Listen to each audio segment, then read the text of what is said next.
C'est une forteresse entourée de rivières. Pittsburgh, en Pennsylvanie, est l'une des villes les plus sûres des États-Unis.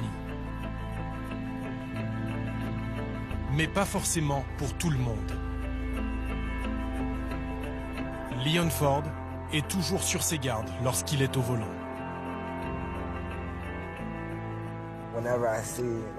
Dès que je vois un policier, tout s'éteint en moi. Il n'a rien à se reprocher. Aucun délit, aucune infraction. Mais ce n'est pas suffisant, il le sait. Il y a 3 ans, un contrôle de police a failli lui coûter la vie.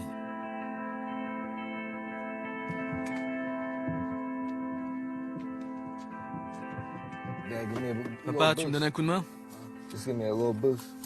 1, 2. Il était sportif, étudiant en commerce. Il est aujourd'hui hémiplégique. Conduire, c'est pas trop dur, mais sortir de la voiture, ça oui. Il faut que je m'arrange pour avoir toujours quelqu'un pour m'aider. À 22 ans, il a dû retourner vivre chez son père. Sa vie d'avant s'est arrêtée le 11 novembre 2012. Ce soir-là, des policiers repèrent Leon au volant de sa nouvelle voiture. La scène est filmée par la caméra du véhicule de police. Leon n'est pas armé, il a tous ses papiers, mais les policiers le confondent avec un délinquant qui porte le même nom de famille. Ouais, c'est bien notre gars. Tu es sûr? Ouais. Durant 19 minutes, Leon explique qu'il n'est pas l'homme qu'il recherche. Les policiers refusent de le croire et tentent de l'extraire de force. L'un d'eux, à droite, monte dans sa voiture. Leon panique et redémarre.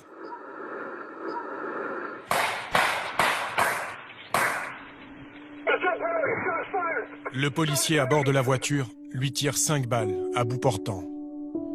Leon finit sa course dans un muret. Quand ils m'ont sorti de la voiture, jeté sur le sol et menotté, je ne croyais pas qu'ils m'avaient vraiment tiré dessus. Jusqu'à ce que je sente mon sang le long de mon corps et sortir de ma bouche. Et l'un des policiers m'a dit « J'espère que tu vas mourir ». Leon est un miraculé. D'autres n'ont pas eu cette chance. Walter Scott, en Caroline du Sud. Le feu arrière de sa voiture est cassé. Pour échapper à une amende, il s'enfuit, sans armes.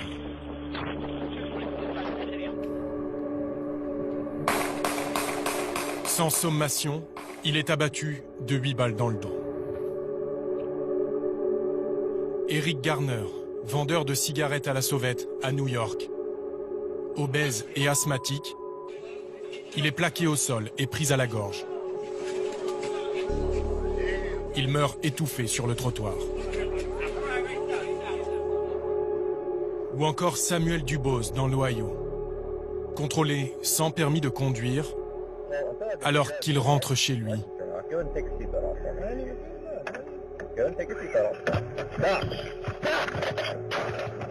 Tué d'une balle dans la tête. Leurs photos ont fait la une des journaux avant d'être remplacées par d'autres. Rien qu'en 2015, ils sont 75, plus d'un par semaine. Des hommes non armés, tués par la police, tous afro-américains. Autant de visages et une même question. La police américaine est-elle raciste? De Los Angeles à Washington, nous avons enquêté sur ceux qui sont censés protéger et servir. Tu es ridicule. Tu es à l'académie de police ici et t'es pas au niveau. Comment sont-ils formés? Dans quel cas ont-ils le permis de tuer? Il recule, il recule! Nous avons découvert plusieurs commissariats fermés pour racisme. Et dans certaines régions, un harcèlement quotidien de la communauté noire. 2 balles dans le corps et 1 dans la tête. Les Afro-Américains sont-ils redevenus des cibles? Enquête sur une police plus critiquée que jamais.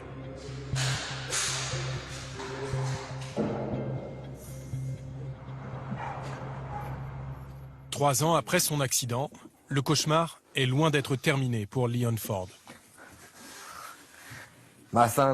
Ça, c'est à mon fils. Il aime la boxe lui aussi. Il a 2 ans. Son fils est né alors que Leon était encore en soins intensifs, mais Leon n'a pas les moyens de s'occuper de lui. Ça, c'est le jour où je suis sorti de l'hôpital. Il a dû abandonner ses études, n'a reçu aucune indemnisation et a dû payer lui-même ses frais d'hôpital. Là, c'est la balle qui m'a paralysé. Car aux yeux de la justice américaine, il n'est pas victime, mais présumé coupable. Je me suis réveillé à l'hôpital. J'ai découvert que j'étais paralysé, que je ne pourrais plus jamais marcher, mais aussi que j'étais poursuivi en justice et que je risquais 20 ans de prison. 20 ans de prison pour délit de fuite, agression et mise en danger de la vie des policiers. Insupportable pour son père, qui l'a porté directement de son lit d'hôpital au banc des accusés.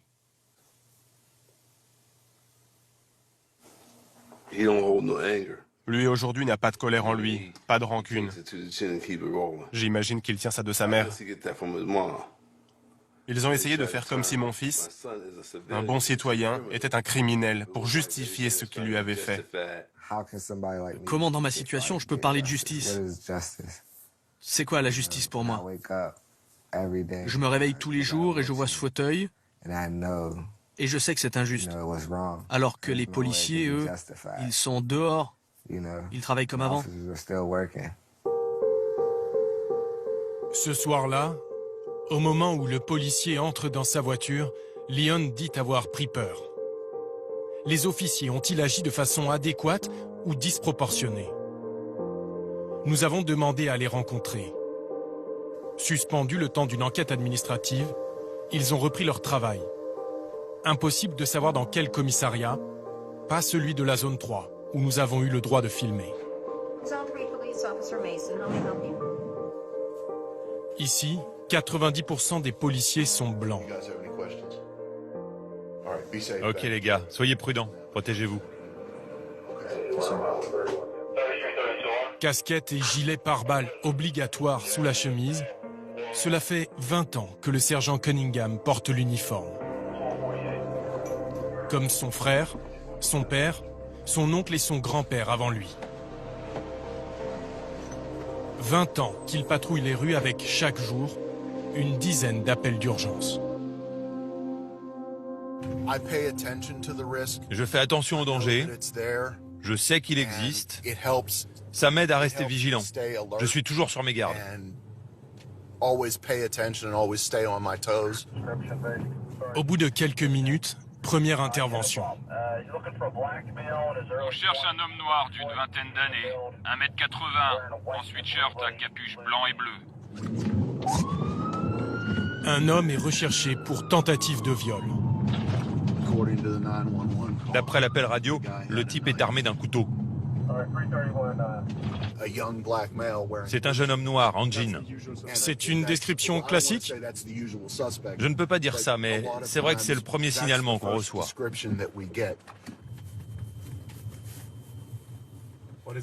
Sur le bas-côté, un détail attire son attention.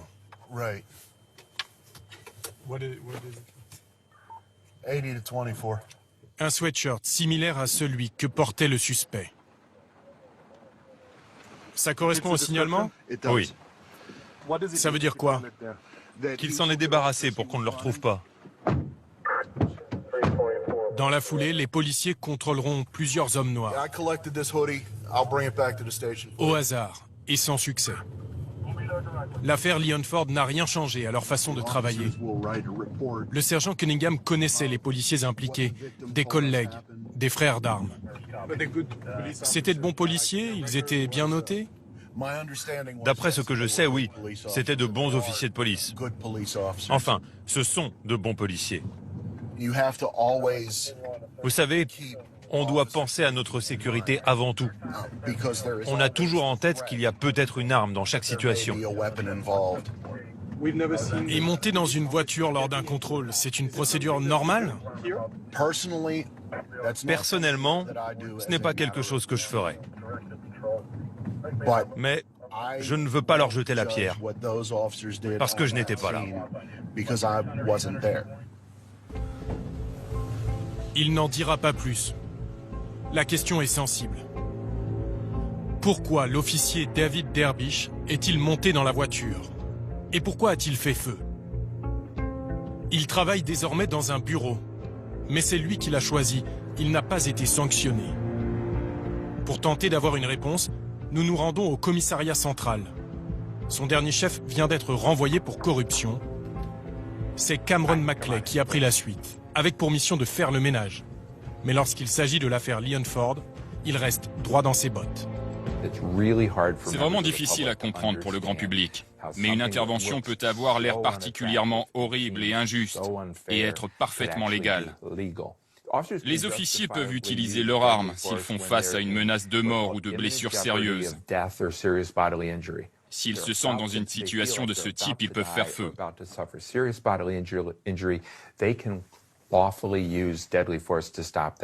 S'ils se sentent en danger? Oui, s'ils se sentent en danger. Si vous avez l'intention de me tuer et que vous avez un pistolet sous la table et que j'attends de voir votre arme pointée sur moi, il est déjà trop tard pour que je fasse quoi que ce soit pour me protéger.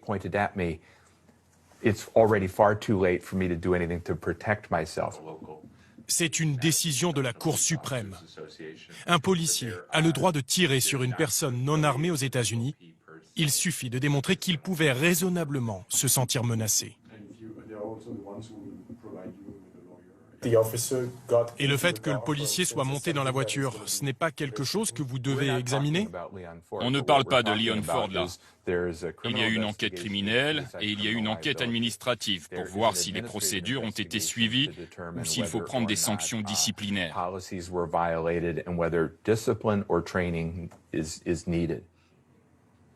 Les policiers ont-ils commis une faute?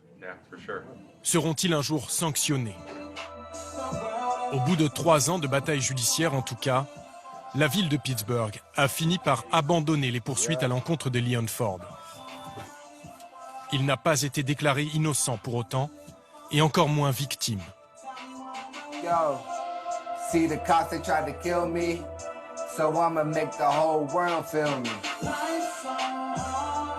Il a décidé de prendre le micro. Selon lui, le combat dépasse largement son histoire personnelle.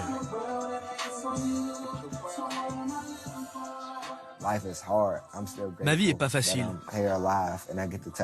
mais je suis quand même reconnaissant d'être là et de pouvoir raconter mon histoire. Parce que tous les autres, Sean Bell, Mike Brown, Trayvon Martin ou Freddie Gray, tout cela, ils ne sont plus là. Et je comprends à quel point ma voix est importante.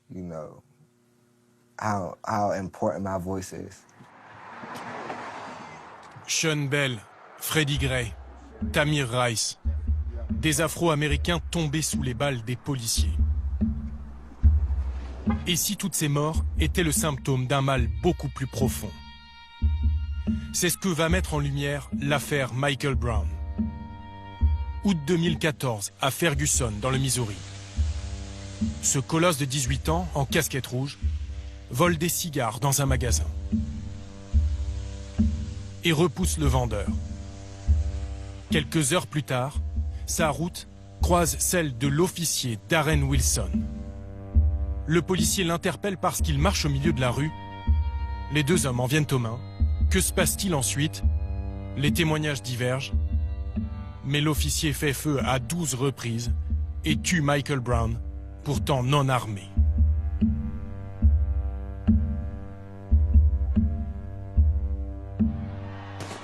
Dans la foulée, une explosion de colère secoue la ville et le pays tout entier.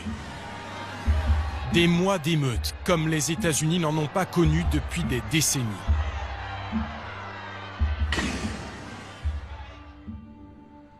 Un an et demi plus tard, l'incendie est éteint à Ferguson.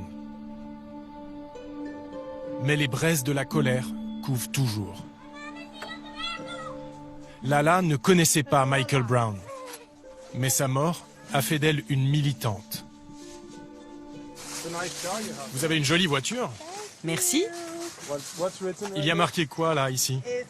Il y a écrit « J'aime Mike Brown » et « Révolution ». Elle a baptisé sa voiture la Mike Mobile et se rend chaque semaine à l'endroit où il a été tué.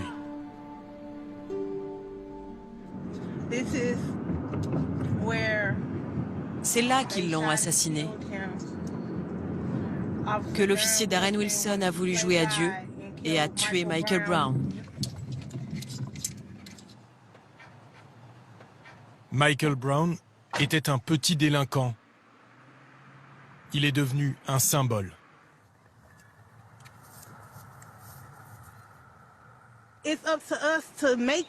C'est à nous de nous organiser et de nous défendre. Sinon, ils vont nous tuer un par un. Ils l'ont laissé au milieu de la rue pendant 4h30. 4h30, pendant lesquelles les enquêteurs et experts balistiques tentent de reconstituer la scène.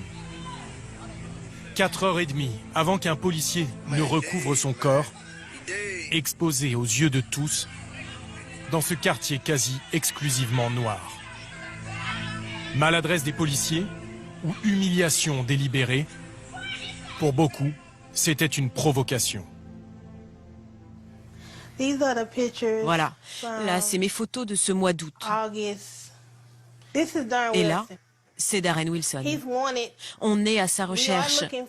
Il est recherché pour meurtre. Selon vous, il n'y a pas eu de justice? Il n'y a pas eu de justice. C'est un meurtrier en liberté. Il a été payé pour le meurtre de Michael Brown. Il a touché des milliers de dollars et sa retraite. Il s'est marié. Il est heureux. L'officier Darren Wilson n'a pas été inculpé. Il a reçu 500 000 $ de dons d'Américains qui le soutiennent et il a disparu. Où se trouve-t-il aujourd'hui? Il ne travaille plus au commissariat de Ferguson où personne n'a accepté de nous répondre. Pour retracer son parcours, nous nous rendons dans la ville voisine, Jennings. C'est dans ce commissariat que Darren Wilson a débuté sa carrière il y a 6 ans, avant qu'un premier incident n'éclate. Aujourd'hui, c'est le capitaine Jeff Fusting qui dirige cette brigade de 35 hommes. Là, c'est notre cellule anti-gang. Ils sont chargés de lutter contre le crime organisé. Aucun d'eux n'a travaillé avec l'homme qui a tué Michael Brown, car l'officier Darren Wilson et ses collègues de l'époque ont tous été licenciés. Darren Wilson travaillait ici jusqu'à ce que la police soit dissoute, en mars 2011. Ils avaient plusieurs problèmes. Il y avait un problème de corruption au sein du commissariat, un taux de criminalité élevé, et puis des problèmes, disons, de relations avec les communautés. Problème avec les communautés. En clair, le commissariat entier a été dissous pour corruption et racisme. Aujourd'hui, ceux qui ont succédé à Darren Wilson, comme le sergent Norton, tentent de réparer les dégâts auprès d'une population à 80% noire.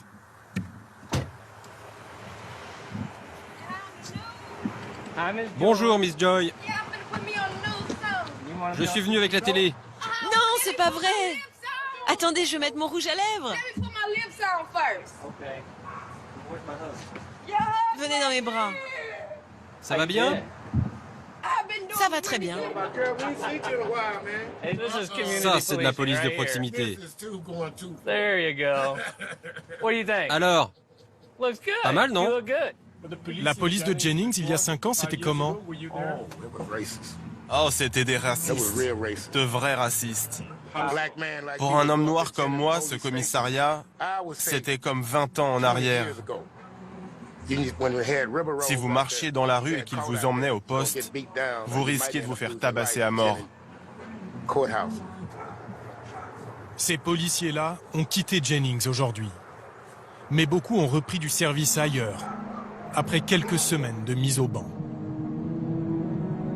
Darren Wilson, lui, a été recruté 3 mois plus tard par la police de Ferguson.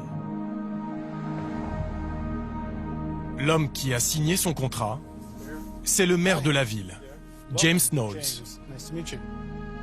Aujourd'hui pointé du doigt pour avoir dirigé une administration gangrénée par le racisme. C'est là que se réunit le conseil municipal. Dans cette ville à majorité noire, la mairie, la police et la justice ont toujours été tenues par des blancs. Une petite équipe dirigeante dans un entre-soi capturée par des photos comme celle-ci, retrouvées sur les réseaux sociaux. Là, c'est Darren Wilson et là, c'est moi. Les gens essaient d'utiliser cette photo contre moi. Mais qu'est-ce qu'elle veut dire? C'est une photo d'un samedi soir comme un autre, dans un restaurant de Ferguson où tout le monde va. Et oui, j'étais là avec des responsables de la ville que je connais. Vous essayez de montrer à quel point cette communauté est incestueuse. Le maire est sur la défensive. Au sein de sa petite équipe, il a dû licencier 6 personnes pour racisme. Et en particulier, Marianne Tweety, sur laquelle s'appuie Darren Wilson. Elle travaillait au tribunal de la ville. Moi, en tout cas, je ne l'ai jamais vue traiter les Noirs de façon différente.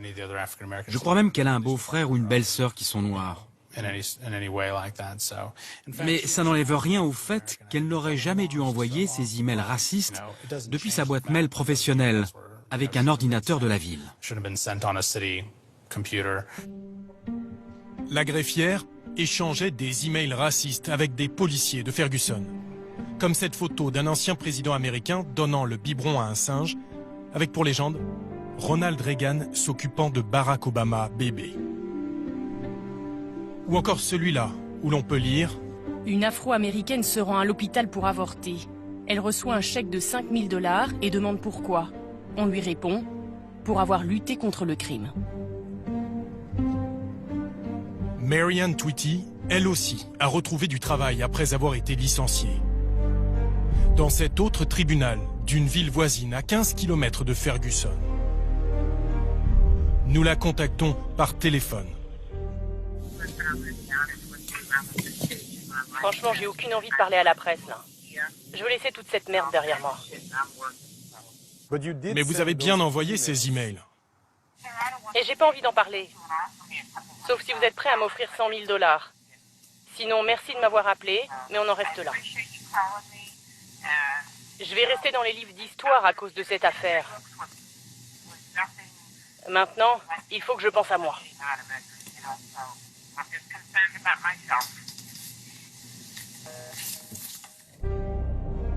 Aujourd'hui, elle continue à intervenir dans les affaires légales des habitants. En caméra cachée, nous nous rendons à sa dernière adresse.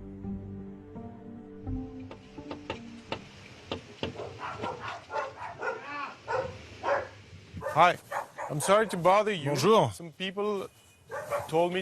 C'est son ex-mari qui nous reçoit. Ils sont séparés depuis peu.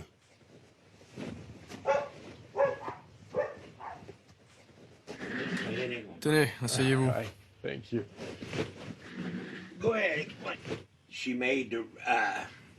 Elle a fait une blague qu'on n'a plus le droit de faire aujourd'hui, vu qui est notre président, vous voyez.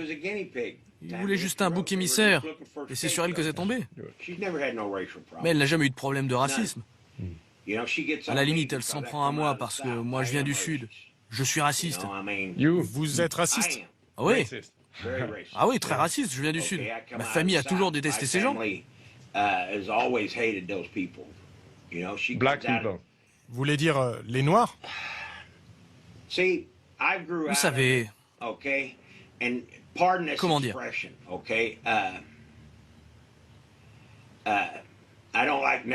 J'aime pas les nègres. Ils restent assis sur leur canapé toute la journée à attendre les allocations.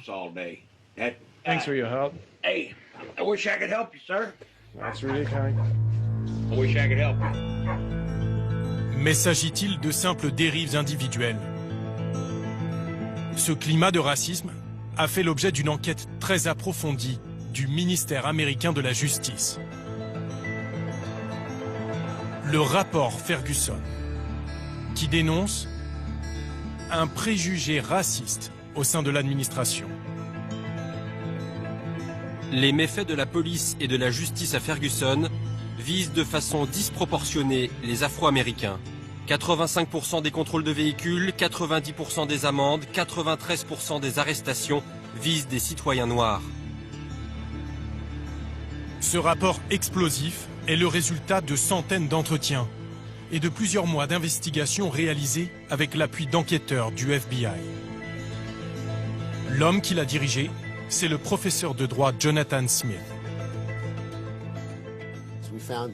On s'est aperçu qu'à chaque fois que les chiens étaient lâchés sur des gens, c'était sur des Noirs, y compris contre un enfant de 14 ans qui séchait l'école. Toutes ces pratiques visaient particulièrement la communauté noire avec hostilité. Le professeur dénonce surtout un racket institutionnalisé, des amendes imposées en majorité aux Noirs, une culture policière contaminée par le racisme et visant à générer de l'argent. À Ferguson, le système judiciaire ne visait plus à protéger les individus, mais à rapporter de l'argent. Il y avait une collaboration entre la police et le tribunal pour prendre les gens au piège, leur prendre leur argent et remplir les caisses de la ville. Le harcèlement décrit dans le rapport, ils sont des milliers à l'avoir subi. Thomas Baker le connaît par cœur. Excès de vitesse, défaut d'assurance, des infractions banales qui s'accumulent, des amendes 3 à 5 fois plus élevées qu'ailleurs qu'il n'arrive plus à payer, et au bout de l'engrenage, la prison. Combien de fois vous avez été emprisonné? En tout,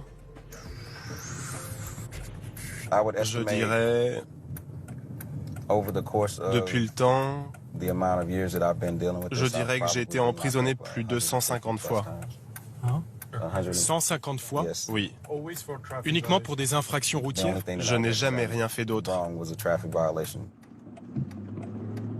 Mis bout à bout, pour ces délits mineurs, il aura passé près de 6 mois de sa vie en prison. L'équivalent dans certains États d'une condamnation pour braquage. Thomas habite une jolie maison dans un quartier bourgeois. Ingénieur électronicien de 40 ans, père de famille, il a pourtant failli tout perdre.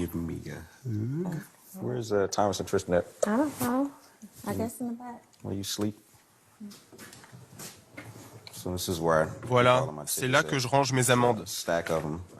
Enfin, pas toutes. J'en ai aussi dans la voiture. Là, vous avez 2 PV. Il faut que j'aille au tribunal pour 48,50 $. Vous êtes convoqué au tribunal pour 48,50 $? Oui. Et vous pouvez aller en prison pour ça? Oui. Il lui est arrivé d'avoir 10 convocations au tribunal la même semaine, de devoir choisir entre manquer une journée de travail ou une convocation, et donc risquer la prison. J'ai perdu 3 emplois à cause de ça. Un jour, je n'ai pas pu payer mon loyer. J'ai été expulsé. J'étais au fond du trou. J'étais incapable de subvenir aux besoins de ma famille. J'ai fini à l'hôpital, en dépression. De peur d'être arrêté avec ses enfants, il ne pouvait plus les emmener à l'école, ni au parc. Son couple a failli ne pas résister. Je n'arrivais pas à comprendre pourquoi il se faisait tout le temps arrêter. Alors que moi, je n'avais jamais de problème. Mais c'est parce que je ne suis pas un homme noir. Vous disiez à vos enfants qu'il était en prison? Non. Non. Mon fils de 4 ans m'a demandé pourquoi je n'étais jamais là. Alors je lui ai dit que j'étais en mission secrète. Et parfois il me demande si j'ai l'intention de repartir en mission. Et je lui dis non. C'est terminé les missions secrètes. Il n'est pas encore tiré d'affaire. Mais une équipe de juristes a décidé de le défendre gratuitement. Lui et tous ceux qui depuis des années remplissent les caisses et les prisons de la ville. Hey, how you doing? L'avocat Thomas Harvey dirige Arch City Defenders. Il a lancé une action de groupe qui représente 10 000 personnes à Ferguson et a déjà obtenu que l'État du Missouri fixe des plafonds aux villes qui se nourrissent des amendes. Désormais, les villes ne peuvent pas tirer plus de 12,5% de leurs revenus des infractions routières. Mais cette nouvelle loi a deux défauts majeurs. Elle ignore totalement le cœur du problème, l'aspect racial. Et puis il lui aura fallu la mort d'un homme non armé dans notre région, la mort de plusieurs autres à travers le pays, 1 an de manifestations et la crainte, la menace d'une révolution pour que le système évolue un tout petit peu.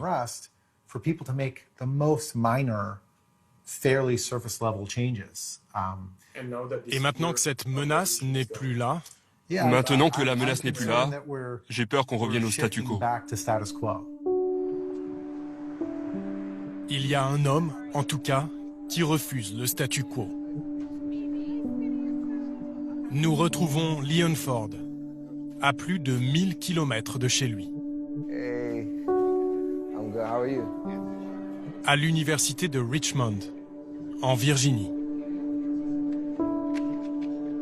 Chaque semaine désormais, il se rend dans une nouvelle ville des États-Unis pour raconter son histoire.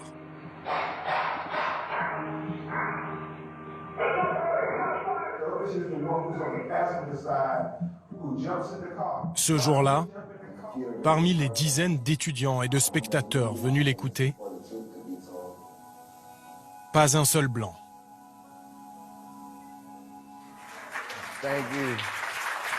Mais ceux qui ont fait le déplacement repartent bouleversés.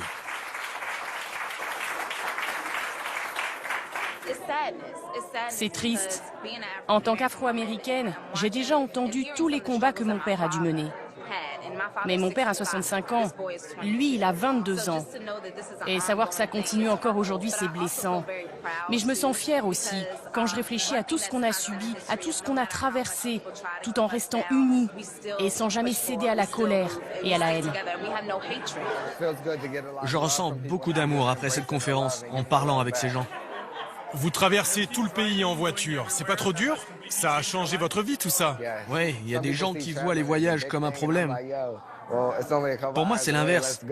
C'est, allez quoi, c'est juste à 6 heures de route, on y va. Même en fauteuil, je le vois plus le fauteuil moi, vous savez. Je suis handicapé dans mes jambes, pas dans ma tête. Pour lui, pour les Noirs américains, la longue marche est loin d'être terminée. Depuis que nous l'avons quitté, Leon Ford a donné plusieurs dizaines de conférences. Dans le même temps, une dizaine de Noirs américains non armés ont à nouveau été tués par la police.